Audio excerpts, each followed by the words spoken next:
देखो 9 माइनस 5 के कितना आ गया 4। अब अगला बताओ ये कितना आएगा 12। पक्का? कैसे? हाँ हाँ करेक्ट। अब तक टोटल दूसरा समोसा खा के 9 मिला, तीसरा खा के एक्स्ट्रा कितना मिला 3, तो 9 + 3 कितना हो गया 12। और ये वाला कितना आएगा 2। 14 माइनस 12 तो ये हो जाएगा 2। और ये वाला कितना आएगा 15। 14 + 1 15 आ जाएगा। बस इतना सा क्वेश्चन था। फिर इस पे आते हैं 1 2 3 4 और 5 है, फिर ये 16 है, फिर 3 डैश, फिर उसके बाद है 40, उसके बाद ये डैश 12 8 6 और फिर डैश। ठीक है, इस पे आते हैं। ये क्या है टोटल यूटिलिटी है और ये मार्जिनल यूटिलिटी है। बताओ यहाँ 16 के ऊपर क्या अज्यूम करेंगे 0, तो 16 माइनस 0 16। फिर अगला वाला 16 + 12 28, फिर 28 + 8 36, फिर उसके बाद 36 + 6 42, 40 माइनस 42 2 माइनस का 2। ठीक है, बस इतना सा सॉल्यूशन था। तो ये एग्जाम्पल 6 होता और ये एग्जाम्पल 7 और ये 8। ठीक है, अब हम लोग अगले पे आते हैं। ये जो हम लोग अगला टॉपिक स्टार्ट किए थे वो था लॉ ऑफ डीएमयू। डीएमयू का मतलब डिमिनिशिंग मार्जिनल यूटिलिटी। अब इसका स्टेटमेंट पे आते हैं। सबसे पहले त्रिवेणी बताएगी। त्रिवेणी क्या था स्टेटमेंट? Units, utility, unit. हाँ बढ़िया। हर्षिता बताइए। एज वी यूनिट्स, हाँ, the marginal from each additional unit, हाँ, गोज ऑन डिमिनिशिंग। अगला नम्रता बताएगी।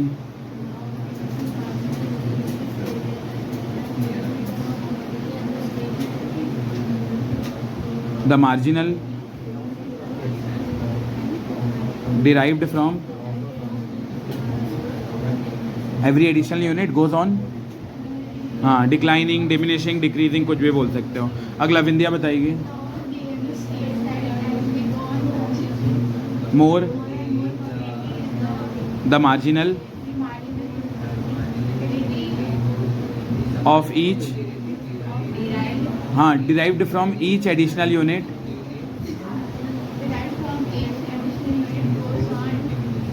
हाँ करेक्ट। अगला चंद्रकांत बताएगा। हाँ, लॉ ऑफ डीएमयू, जल्दी जल्दी। क्या किसको? हाँ बताएंगे ना। Commodity, each successive unit goes on, हाँ करेक्ट। अगला निखिल बताएगा।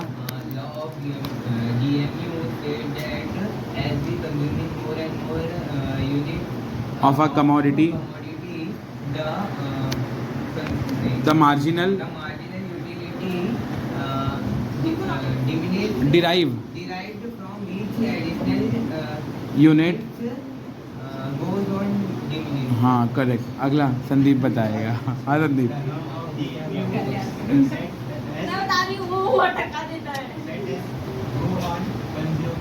हाँ, मोर, हाँ हाँ, ऐसा ही बोल रहा है। The marginal utility derived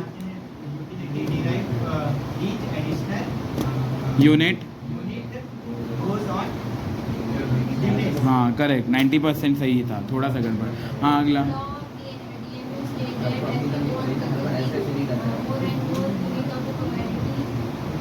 the marginal,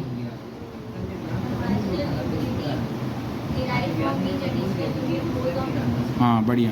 jasmine को, जैस्मिन का अभी तक डे 1 भी नहीं हुआ होगा क्या? जैस्मिन कल वेडनेसडे है ना? हाँ कल निपटा। थोड़ा पढ़ाई के माहौल में आओ तुम लोग। कल मैं तुम लोग को थोड़ा बताऊंगा भी स्ट्रक्चर वे में कि कैसे पढ़ाई करना है। पहले मार्क्स कल दिखाऊंगा ना, उसके बाद बताऊंगा।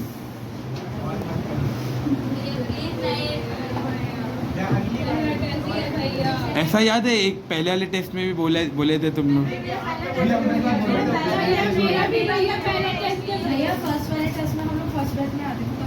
अच्छा आप तो बोले थे फर्स्ट टेस्ट छोड़ दो, फर्स्ट हाँ, फर्स्ट टेस्ट छोड़ दिया था ना वाला टेस्ट। ये 20 नंबर का टेस्ट, उसमें भी कोई एक्स्ट्रा नहीं, सिंपल सिंपल क्या है सोल प्रोप्राइटर का एडवांटेज, क्या है डिसएडवांटेज, यही टॉपिक, कोई अंदर का टॉपिक नहीं था। मैं चिल्लाने के लिए थोड़ा ना कॉल कर रहा हूँ, मैं बस पूछूंगा ना कि घर में पढ़ाई हो रहा है कि नहीं, क्यों नहीं कर रहे हैं, ऐसा वैसा बस। हमारे घर वाले don't show us any sympathy. Law of DMU, चलो चलो टॉपिक लॉ ऑफ डीएमयू का ग्राफ बताओ क्या था। ये ऊपर वाला किसके लिए बनाते थे, टीयू के लिए या एमयू के लिए?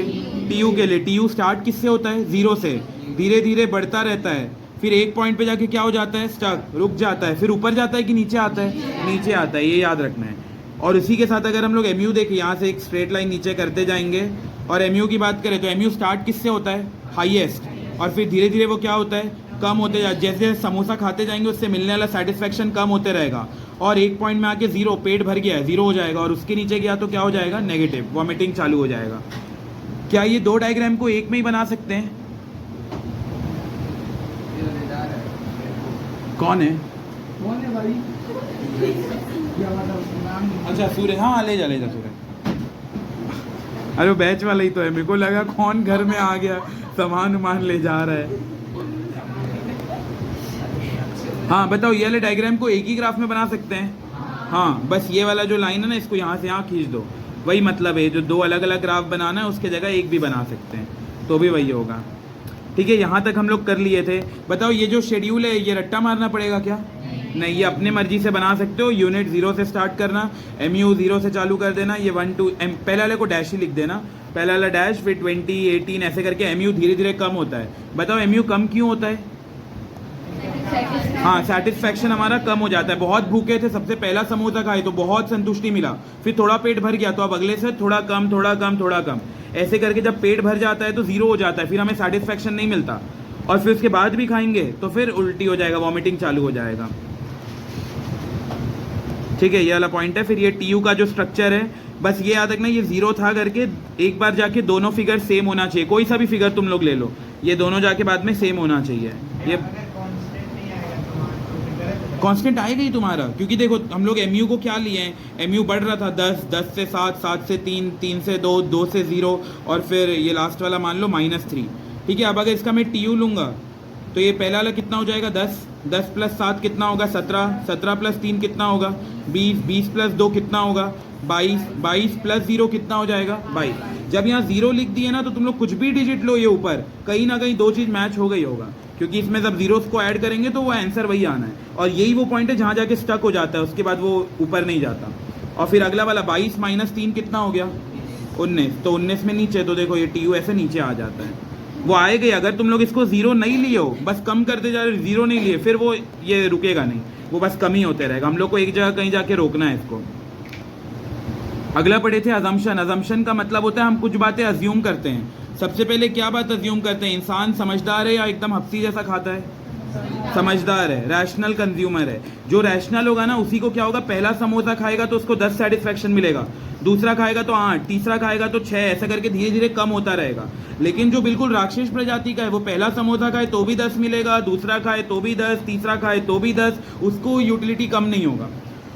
तो हम लोग ये जो लॉ पढ़ते हैं वो किसके लिए पढ़ते हैं, रैशनल के लिए या इरैशनल के लिए? रैशनल के लिए। रैशनल का मतलब होता है इंसान को सामान्य समझबूझ का होना है, नॉर्मल इंसान होना है। सेकेंड वाला मेजर किस में कर रहे हैं हम, यूटिल्स में मेजर कर रहे हैं। यूटिल्स एक्चुअल रियल लाइफ में कुछ नहीं होता, हम बस एक हाइपोथेटिकल मेजरमेंट पढ़ रहे हैं। फिर उसके बाद थर्ड, सारा समोसा कैसा होना चाहिए, ज़्यादा बड़ा होना चाहिए क्या? नहीं। ज़्यादा छोटा होना चाहिए क्या? नहीं, बिल्कुल स्टैंडर्ड साइज का होना चाहिए। ठीक है, उसके बाद अगला पढ़े थे फोर्थ, अगर एक समोसा मैं सुबह खाया हूँ 10 यूटिलिटी मिला और एक रात में खाया 10 यूटिलिटी, ये कम क्यों नहीं हो रहा है? क्योंकि बीच में क्या आ गया है, टाइम का गैप आ गया है। क्या गैप आना है बीच में? नहीं, हमें ऐसा फटाफट समोसा खाते रहना है, तभी ये ऐसा कहीं ना कहीं कम होता रहेगा।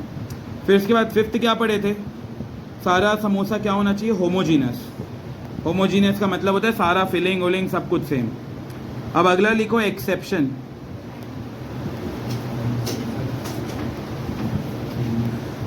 अगला फिफ्थ,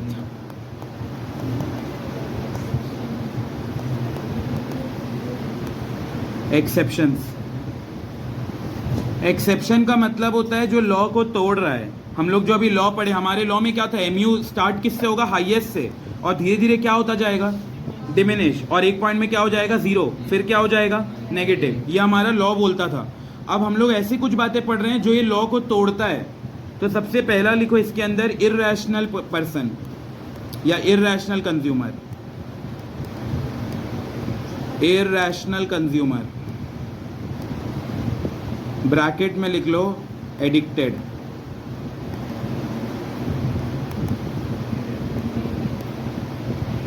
एडिक्टेड, जो एडिक्टेड होते हैं ना, मान लो कोई बहुत ही पियक्कड़ है, ड्रंकर्ड है, बहुत ज़्यादा उसको शराब का शौक है, तो वो पहला पैक पिएगा ना तो भी उसको उतना ही सेटिस्फैक्शन मिलेगा, मान लो 20 सेटिस्फैक्शन। दूसरा पिएगा तो भी उसको उतना ही सेटिस्फैक्शन। जो शराबी है उसको फर्क नहीं पड़ेगा, पहला पैक से भी उतना ही सेटिस्फैक्शन, दूसरे से भी उतना ही, तीसरे से भी उतना। हमारा एमयू बढ़ना चाहिए, कम होना चाहिए, या कांस्टेंट रहना चाहिए, कम होना चाहिए। क्या यहाँ कम हो रहा है? नहीं। बस इसीलिए हम लोग इररेशनल लोग के बारे में नहीं बात करते हैं। जिन लोग एडिक्टेड है, जिन लोग, उन लोग को तो फर्क ही नहीं पड़ता। उन लोग तो पहला भी खाएंगे तो उतना ही सुकून, क्या पता दूसरा पैक में थोड़ा ज़्यादा ही सुकून मिल जाए, तो ऐसा भी हो सकता है, लेकिन कम नहीं होगा। पॉइंट आया समझ में? ये किनके लिए? जो एडिक्टेड है, उनको फर्क नहीं पड़ता प्राइस कितना है क्या नहीं है, उससे फर्क नहीं पड़ता। उन लोग तो कंज्यूम करते ही जाते हैं, और पहला भी पियेंगे पैक तो उतना ही यूटिलिटी मिलेगा, दूसरा भी पियेंगे, तीसरा भी पियेंगे, सब में उतना ही यूटिलिटी मिलेगा। सेकेंड लिखो हॉबीज।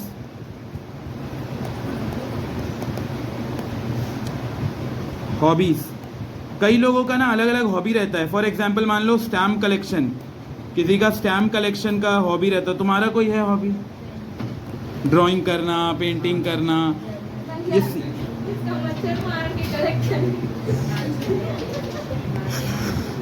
हाँ, ये सब हॉबी में आ सकता है। देखो, जिन लोग को हॉबी रहता है ना, फॉर एग्जाम्पल मान लो किसी को स्टैम्प कलेक्शन करने का हॉबी है, तो जिनका हॉबी रहता है ना, वो पहला स्टैम्प जब कलेक्ट करते हैं तो उनको मान लो 10 यूटिल मिला, 10 सेटिस्फैक्शन। और मान लो कोई बहुत रेयर स्टैम्प कलेक्ट किए, दूसरा वाला ऐसा स्टैम्प जो यूजुअली मिलता नहीं है, तो उनको सेटिस्फैक्शन ज़्यादा होगा कि कम होगा?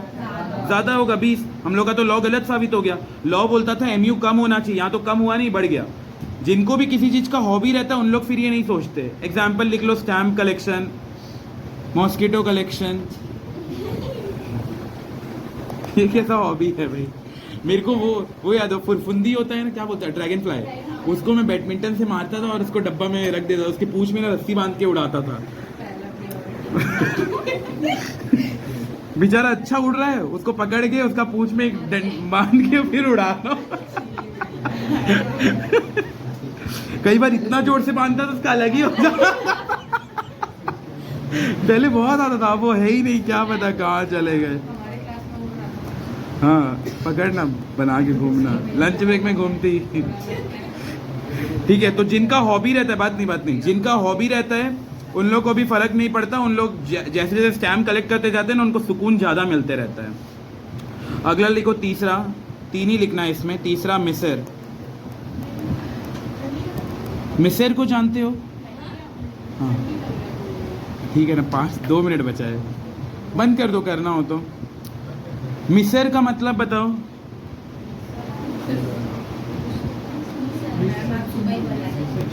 आज बताए थे? हाँ,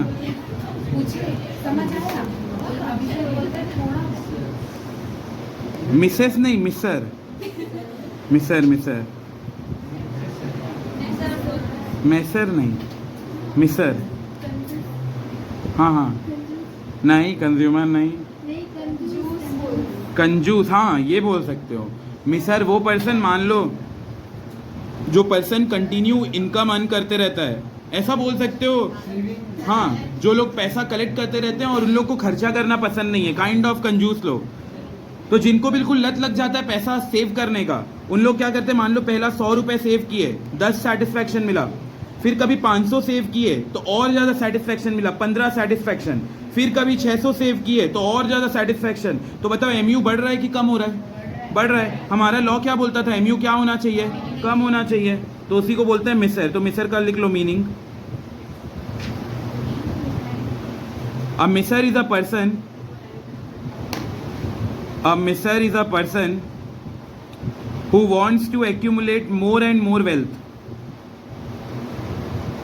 ये चैप्टर में अब ज़्यादा नहीं बचा, कल ये चैप्टर ऑलमोस्ट एंड हो जाएगा। A miser is a person who wants to accumulate, और मैं इसके लेक्चर्स यूट्यूब में डालते जा रहा हूँ, तो जिनका जो भी पेंडिंग बच रहा है वहां से कंप्लीट करते रहो। A miser is a person who wants to accumulate, accumulate का मतलब होता है इकट्ठा करना, who wants to accumulate more and more wealth, ऐसा पर्सन जिसको बहुत ज़्यादा पैसा जमा करना पसंद है, and does not want to spend it, and does not want to spend it.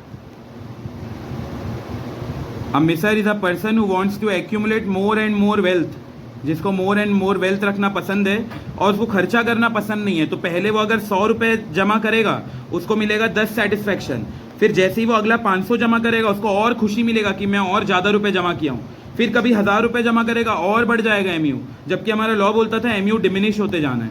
तो ये इसके 3 एक्सेप्शन है। पहला क्या एक्सेप्शन है?